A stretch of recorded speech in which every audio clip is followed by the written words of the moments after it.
Пасмурная Нормандия, а на горизонте извилистой проселочной дороги, ведущей из Льюрей в Эпань, появляется машина. Боевики сопротивления дожидались, когда модный Citroën Traction Avant подъедет ближе к их засаде. Внутри авто один из остановивших машину автоматчиков сразу узнал семью Байль. Клан, имеющий влияние в ненавистном правительстве Виши, а за рулем женщину в мужском одеянии. В ней он сразу узнал гиену гестапо. В общем, щадить было некого. Автоматчики изрешетили всех, кто был в этом престижном седане. Возможно, попутчиков они бы и пощадили, находясь те в иной компании, но за рулем была Марис, и у них взыграло что-то автоматическое. За что люди ненавидели ее? Было за что. Не учитывая даже связи с гестапо и СД, было за что лютовать и до войны. Тот человек был воплощением древнего зла. Детство и юность Виолетты. Виолетта Марис родилась в 6-м округе Парижа 18 апреля 1893 года в семье представителей мелкой древней знати. Барона Пьера Жака Мариса, капитана кавалерии французской армии в отставке, и его не менее родовитой соотечественницы Элизабет Мари Антуанетты, урожденной Сакакини. Центральная персона видео, уже 9-я дочь в этой странной семье. Мальчиков тут почему-то не рождалось. Так как чете все-таки хотелось хоть одного сынишку, то его роль в этой ячейке начал играть последний ребенок – Виолетта. В частности, батюшка показал ей, что такое лук со стрелами, диск и ядро для метания, скоростной мотоцикл, новейшее авто и мяч для водного пола. Ей все связанные с ними увлечения нравились, она как бы была предрасположена к ним еще в утробе. Потом семья, конечно, опомнилась. Девушка, у которой уже активно развились мышцы плечей, рук и ног, далее воспитывалась уже в женском монастыре Успения. Но умение носить костюм барышни уже не могло изменить пацанской сущности юной Вио. А тела и лица обычных девиц, типичных образцов христианского пансиона, возбуждали ее в сексуальном плане. Вио лапала воспитанниц. У много раз прадедушек и прабабушек Виолетты Марис по отцу и матери были исключительно кельтские гены. При росте всего 166 сантиметров немаленькое тело этой молодой мадам смотрелось еще внушительнее. Увлечения и интимные предпочтения. В общем, вы поняли, что женский бельгийский монастырь ничем не помог Вио, а церковная община Юи, уже французская, лишь подарила ей формального по сути мужа, Сиприена Эдуарда Жозефа, с которым они поженились в 8-м округе французской столицы, когда ей стукнул 21 год. Как бы ни уговаривали ее родственники и подруги, Виолетта занялась совсем не тем, чем должны были заниматься богопослушные жены. С первого же дня Первой мировой она начала готовить из себя солдата. Играла в футбол, в водное поло, метала диск и ядро, стреляла из лука. Масса ее тела продолжала расти, а лицо все более принимало мужские черты. Уже в 21 год француженка напоминала араба лет 40. Война войной, а Виолетта в это время как раз сделала спортивную карьеру. В некоторых из упомянутых видов спорта с 1916 года в 23 года она выступала вовсе не на любительском уровне, а на Всемирных женских играх 1921-1922 годов она завоевала 2 золота и 1 серебро. Впоследствии ей запретили участвовать в соревнованиях из-за нарушения моральных устоев. Причиной послужило пристрастие к ношению брюк и уже открытые симпатии к женщинам. В 1923 году 30-летняя подает на развод и съезжает из дома мужа.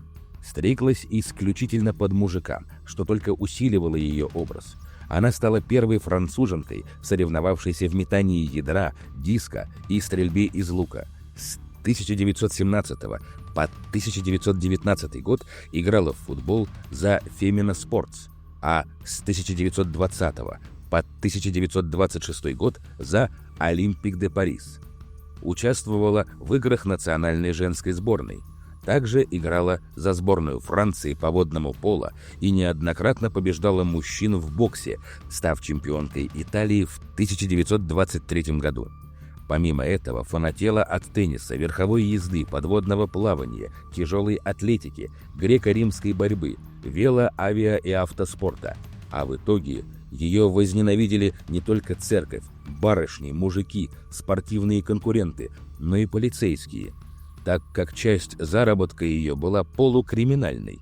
В одной из следующих глав вы поймете почему. Гонки и суд за брюки. Надо признать, водить машину она научилась еще в Первую мировую. Водила карету скорой помощи, работала курьером, в том числе в битве на Сомме и даже при Вердене. Однако влечение к гоночной автотехнике, тогда она была самой передовой, стартовало в 1919-м. В 1920-е годы Вио работала в магазине автозапчастей в Париже, отличаясь дерзким поведением, носила мужскую одежду и не стеснялась в соленых шуточках и иных откровенно мужских выражениях. В 1925-м частично удалила грудь, чтобы улучшить управление спортивным авто. Ее спортивной специализацией были соревнования на длительную дистанцию, где она применяла веломобиль «Бенджамин». Кроме того, она принимала участие в ряде автомобильных гонок, таких как Тур де Франс в 1923 году, Париж-Пиренеи в 1922 и 1923 годах, Париж-Ницца в 1923 и 1927 годах и так далее. В 1927 году она одержала победу в 24-часовой автомобильной гонке, управляя автомобилем Bullock Netter & Co. Все трассы — это сложные серпантины. Характер был мужской. Она произвела фурор, выиграв это ралли. Однако Французская федерация женского спорта не признала ее достижения из-за вскрытия ее нетрадиционной ориентации. Поводом послужило заявление когда-то близкого друга Виолет Марис, Пьера Паоли. Объявил о ее особых любовных похождениях. Это привело к тому, что ее не допустили на Олимпиаду 1928 года. Сказать, что она обозлилась, не сказать ничего. Вио рвала и металла, с тех пор взращивая в себе неприязненные отношения к законодательным и моральным ритуалам страны. А в 1930-е годы она уже открыто позиционировала себя как нетрадиционная и пыталась защитить права в суде. Иск был отклонен на основании старого закона, запрещающего брюки для женщин на улице. Если хотите знать, этот формальный закон окончательно отменен лишь в 2021 году. Не соблюдался. Спустила шорты и использовала рукоятку биты. Переход не был полным, тем, какой доступен в западном мире сейчас. Вио лишь заказала уменьшение грудей, они мешали водить автомобиль. Для успешного боксирования и удачи в водном поло, а она входила даже в национальную сборную, по этому виду спорта не обошлось без полного перевоплощения ментального в мужскую личину. Виолетта была сильной, жесткой и грубой. Она не только сквернословила, пошло шутила или могла ухватить как мужчину, так и женщину за гениталии и зад. Еще она курила. Дымила, как паровоз. Так потом вспоминали. Один раз она повалила на землю мужика, представителя одного из родных для нее видов спорта. Тот что-то пошутил в отношении нее, а ей не понравилось. Она сбила его с ног в переодевалке, связала руки за спиной его же олимпийской майкой, стащила спортивные шорты и использовала рукоятку биты. Сами понимаете, для чего. И это был лишь первый конфликт, но, увы, не последний. На 2/3 фотографических изображений мы видим Марис именно в мужских костюмах. В 1928 году Французская федерация женского спорта не возобновила лицензию Марис из-за претензий к ее поведению. Это закрыло ей путь на летние Олимпийские игры того же года. Причиной отказа послужили обвинения в аморальности, в частности ее пристрастие все к тому же мужскому гардеробу. Кроме того, она нанесла удар футбольному судье и была заподозрена в предоставлении амфетаминов другим спортсменам. Уже знаете, что в 1928 году ее лишили лицензии на участие в гонках по схожим соображениям нравственности. третий раз. В то же время Марис открыла в Париже лавку автозапчастей. Тут вместе с командой занималась конструированием гоночных автомобилей, однако предприятие вскоре потерпело крах. Возвращение в спорт стало бы для нее прибыльным, но оно было невозможным из-за решения суда, руководствующегося четко соблюдаемой нормой. В 1930 году Марис предприняла неудачную попытку взыскать компенсацию со спортивной федерацией через суд, поскольку, напомню, потеряла возможность зарабатывать на жизнь, участвуя в состязаниях. В ходе разбирательства против нее применили малоизвестный указ 1800 года, который запрещал женщинам носить мужскую одежду. По мнению историка Мари Жо Боне, хотя ориентация Марис не являлась предметом прямого преследования в суде, вопрос о ее одежде стал ключевым. Парадоксально, но одним из адвокатов Федерации оказалась Ивон Неттер, известная поборница прав французских женщин. Широко распространена цитата, которую приписывают Марис после завершения процесса, однако она не зафиксирована в точной официальной стенограмме заседания. «Мы живем в стране, прогнившей из-за денег и скандалов, где правят болтуны, интриганы и трусы. Эта страна маленьких людей недостойна своих предков. Когда-нибудь разложение доведет нас до положения рабов, но если я все еще буду здесь, я не буду одним из рабов. Поверь мне, это не в моем характере». Нарушать французские законы после этого ключевого эпизода ее биографии стало нормой. Теперь она как бы мстила Фемиде, потеряв в нее всякую веру. В будущем, например, она убьет человека, назвав это самообороной. Будет и другой криминал. Стреляла в человека.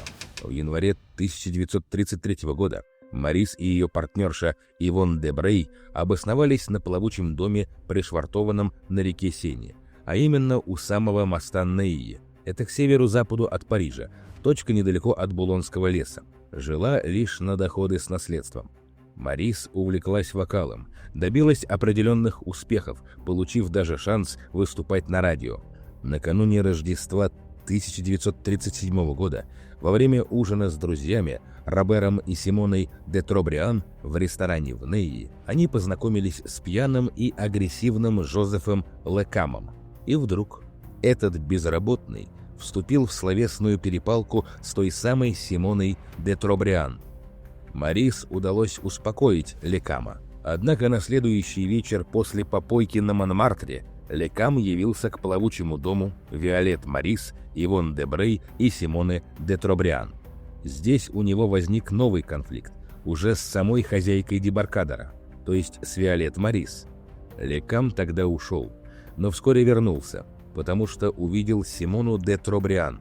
С ножом он бросился к плавучему дому, угрожая и Марис, и де Тробриан.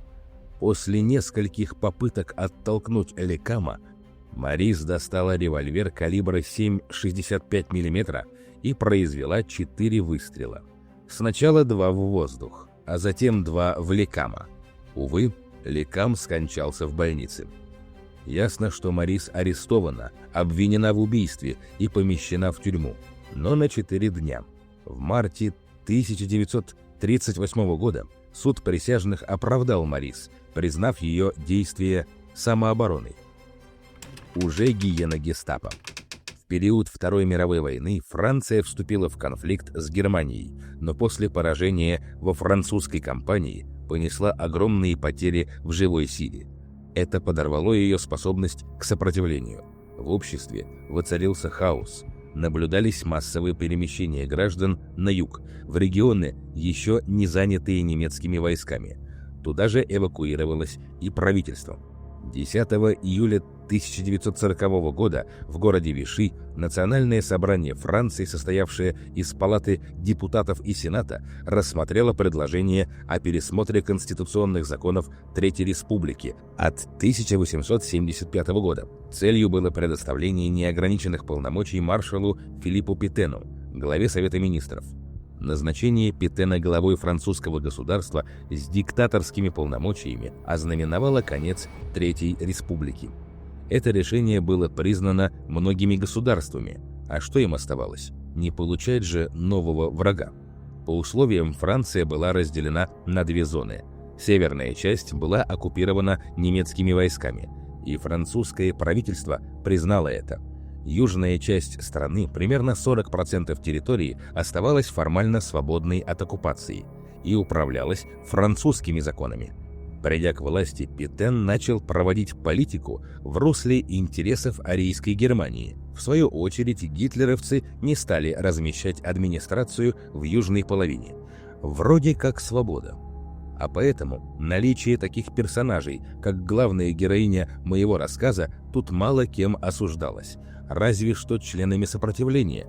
Именно поэтому, ничего не стыдясь, Марис решила отомстить служителям старых, дофашистских, моральных скреп Франции, которые не допустили ее до Олимпийских игр лишь из-за того, что она открыто демонстрировала свой статус брюками и прочим. Основное действующее лицо этого повествования еще до вторжения в страну наций так заявило журналистам, освещающим тогда спортивную жизнь.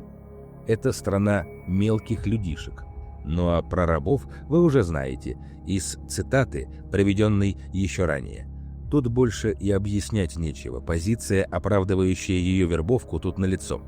Самое интересное, что переход на службу нации произошел еще за 5 лет до оккупации Франции.